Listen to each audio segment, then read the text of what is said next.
जब भगवान राम अवतार में वनों में गए थे तो जितने संत महात्मा थे वो कहते प्रभु हम यहाँ तो तुम्हारी सेवा नहीं कर पा रहे हैं, पर जब आपका द्वापर में अवतार हो तो प्रभु हमें सेवा का मौका अवश्य देना।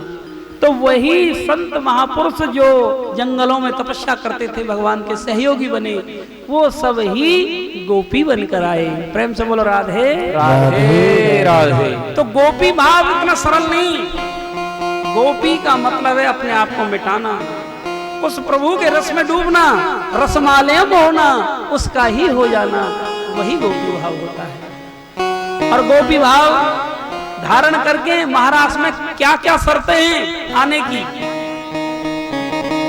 महाराष्ट्र का मतलब होता है जहां सारे रस प्रभु के रस में समाहित हो जाएं, सारे विचार शांत हो जाएं, सारी इच्छाएं शांत हो जाएं। जब हम प्रभु के उस रस में डूब जाएं, जहां केवल प्रभु ही हमें दिखें, वही महाराष्ट्र होता है। प्रेम से बोलो राधे राधे राधे। तो यहाँ हरिदास जी महाराज लिखते हैं हमको इस महाराष्ट्र में आने के लिए क्या करना है। तो उन्होंने लिखा कि प्रथम सुमरे भागवत भक्त भागवत वाणी। पहले हम भागवत के चरणों में दंडवत प्रणाम करते हैं, क्योंकि जिसमें श्री व्यास जी महाराज ने भक्तों की इस वाणी को कहा है, भगवान के उस चरित्र को कहा है। और जो नवदा भक्ति, द्वितीय आराध्य भक्ति, व्यास नवभाति बखानी, फिर हम उस नवदा भक्ति को अपने हृदयांगम करते हुए, अर्थात संतों ने जो भक्ति का मार्ग बताया है, जो मंत्र दिया है, जो सुरती और शब्द का मेल करना सिखाया है, उसमें डूबकर इस संसार के प्रपंच से हटकर पहला भागवत की शरण में आना, हरि कथा में बैठना, दूसरा नवदा भक्ति को अपने जीवन में उतारना, और तीसरा लिखे हैं तृतीय करें गुरु समझ दक्ष सर्वज्ञ रसीलो। और गुरु भी ऐसा करना चाहिए जो दक्ष हो, इसमें प्रभु के रस को पीने में, वही पिला सकता है। जो विषों का रस पी रहा है, जो विष को धारण कर रहा है, वो तुम्हें अमृत कैसे पिला सकता है, हमें ये बताइए। बाबा कबीर लिखते हैं संतो सोए सतगुरु मोए भावे, राम नाम का भर भर प्याला स्वयं पिए वो प्यावे। ऐसे संतों की सानिध्य में बैठकर, उनकी शीतलता में बैठकर, तभी हम इस रस का प्याला पी सकते हैं, अन्यथा नहीं। तो भैया तृतीय करें गुरु समझ, समझ के गुरु करना चाहिए, जो भगवान की भक्ति का यथार्थ दृष्टा हो, जो उस रस में डूबा हुआ हो, वही तुम्हें उस रस में डुबा सकता है। चौथे फिर हमें विरक्ति आएगी जब गुरु का ज्ञान हो जाता है। ज्ञान क्या है? ये जीवन नश्वर है, ये जीवन को समय के लिए मिला है, ना ये जवानी हमेशा रहनी है, ना ये पद हमेशा रहना है, ना ये प्रतिष्ठा हमेशा रहनी है। जीवन तो उसी का धन्य है जो समय रहते हुए चेत जाए, अच्छे संतों के सानिध्य में बैठकर इस भक्ति के मर्म को जाने, वही इस रास का अधिकारी हो सकता है। तो ऐसे सर्वज्ञ रसीले गुरु के शरण में बैठकर विनम्रता से विनती करे, हे गुरुदेव, बहुत जीवन बीत गया, बहुतों के हम हो लिए और कितने के और होंगे, ये कब तक लगा रहेगा। केवल एक चीज हमें बना दो, हम भक्त बन जाएं, हम आपके रसिक बन जाएं, बाकी हम कुछ भी बनते रहे इससे कोई मतलब नहीं। हम भक्त ही नहीं बन पाए जीवन में, हम रसिक ही नहीं बन पाए। जब संतों से क्या क्या प्रार्थना करेंगे तो संत क्या करेंगे? बहुत सुंदर विवेचन किया यहाँ। सतगुर दीन दयाल दवा देंगे नाम की, जो कोई दवा को खाए उसी के काम की।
भैया सतगुरु दीन दयाल दवा देंगे नाम की, जो कोई दवा को खाए उसी के काम की, खाके अमर हो जाए दवा सतनाम की, क्या काया का अभिमान पुतलिया चाम की, कहते गीसा संत जीता दवा लीजियो, खाई जा तो खा नहीं औरों ने भी दीजियो, ये हरि नाम की वो दवाई है। तो भैया संतों के सानिध्य में बैठकर दया करके उनसे इस हरि नाम की दवाई को, इस बूटी को पीना सीखें। चौथे, जब विरक्ति आएगी संसार से, नश्वरता पता लगेगी, एक हम ये क्षण भंगुर है, ये जीवन पता नहीं इस जीवन की शाम कम हो जाए, ये परदेसी कितनी कितनी कल्पनाएं करता है, मैं ये करूंगा प्लानिंग करता है, लेकिन इस एक पल का पता नहीं है। तो विरक्ति आएगी। जब सत्संग सुनते हैं तो विरक्ति अवश्य आती है। दो चीजों का पता लगता है हमें, एक जीवन का सार यही है, कहते हैं कि दो बातों को भूल मत, जो चाहे कल्याण, नारायणिक मौत को दूसरे श्री भगवान, ये दो ही जीवन के सार हैं। तो भैया विरक्ति आएगी फिर जीवन में, फिर हमें ज्यादा से ज्यादा कथाएं अच्छी लगेंगी। जब संसार की नश्वरता पता लगेगी, अरे मैं तो झूठे झगड़े में अपने जीवन को बर्बाद कर रहा था, तब ये कथाओं में हमें आनंद आना लगेगा। और कथाओं में आनंद नहीं आ रहा तो समझ लेना अभी हम विषयों में ही इतने आसक्त हो रहे हैं, प्रभु के नाम का ये रस हमें अच्छा नहीं लगा हुआ है।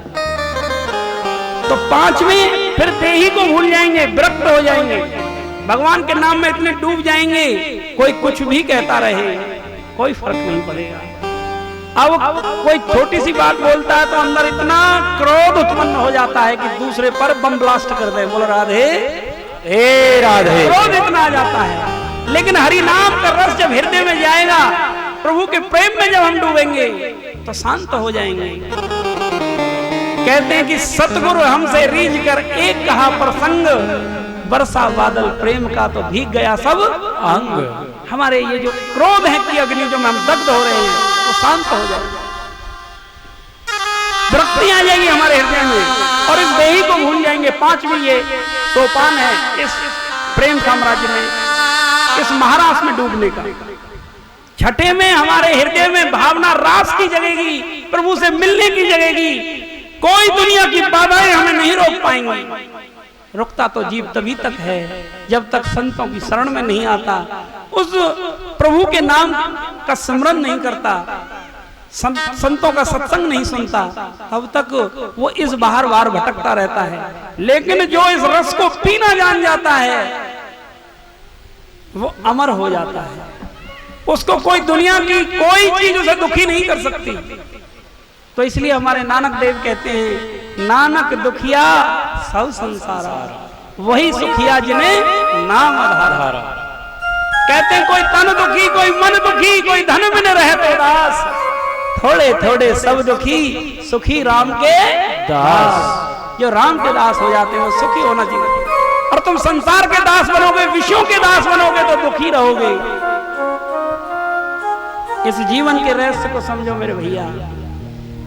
जब जवानी नहीं रही, बुढ़ापे में प्रवेश कर गए तो अब कुछ भी नहीं मिलने वाला है। अब तो गोविंद की शरण में आ जाओ। आधी जिंदगी सोने में बीत गई, थोड़ी सी बची खेलकूद में बीत गई, पिछली रोगों से लड़ने में बीत जाएगी, तो भजन कब करोगे? उस रस में कब डूबोगे? इस महाराज के अधिकारी कब बनोगे? कौन सी वो बेला आएगी जो तुम्हें जगाने के लिए कोई आएगा? किसके इंतजार में बैठे हो? अरे ये मुसाफिर खाना है जगत, अपनी ड्यूटी पूरी करके यहां से चले जाते हैं, केवल पाप और पुण्य कर्म उसके साथ जाते हैं। इसलिए धैर्यता धारण कीजिए और प्रार्थना करो गोविंद से कि हे प्रभु, आपका ये दिया हुआ शरीर है, अब तो कृपा करो, अब तो कृपा करो प्रभु। ब्रह्मानंद जी यहां 2 लाइन बोलते हैं, फिर हम इस रस में डूबेंगे। हरि का भजन कर प्यारे, उमरिया बीत जाती है। हरि का भजन करे प्यारे, उमरिया बीत जाती है।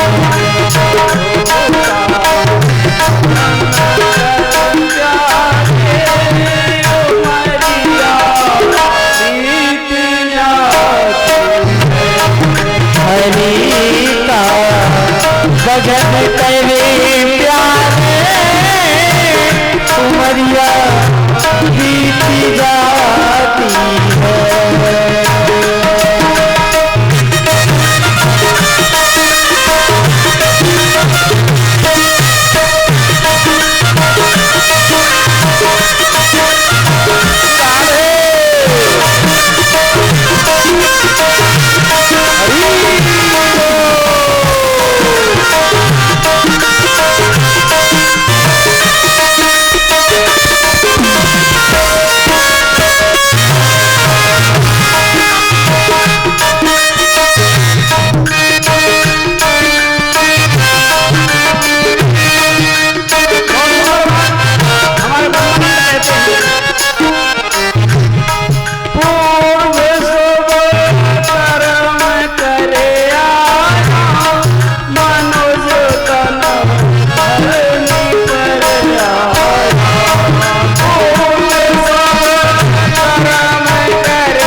में भरे